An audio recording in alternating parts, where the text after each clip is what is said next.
بسم اللہ الرحمن الرحیم۔ سوال: علم الحساب کا آغاز کس نے کیا؟ حضرت ادریس علیہ السلام۔ سوال: دنیا کا پہلا قتل کس نے کیا؟ قابیل نے حابیل کا۔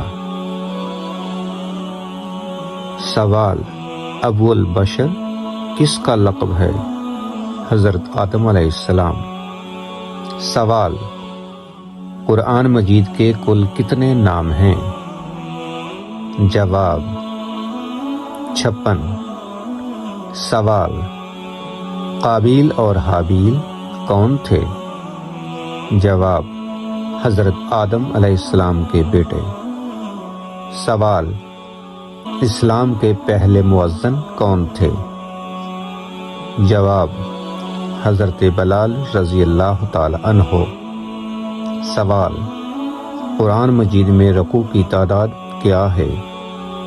جواب: 558۔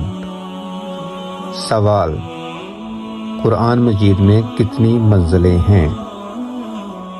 جواب: 7۔ سوال: قرآن مجید کتنے عرصے میں نازل ہوا؟ جواب: 22 سال 5 ماہ 14 دن۔ سوال: نماز جنازہ کا ذکر کس سورہ مبارکہ میں آیا ہے؟ جواب: سورہ توبہ۔ سوال: دنیا کے دوسرے پیغمبر کا نام کیا تھا؟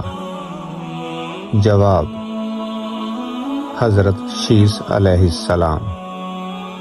سوال: واقعہ معراج کا ذکر کس سورہ میں آیا ہے؟ جواب: سورہ بنی اسرائیل۔ سوال: اسلام کے پہلے سفیر کون تھے؟ جواب: حضرت مصعب بن عمیر رضی اللہ تعالی عنہ۔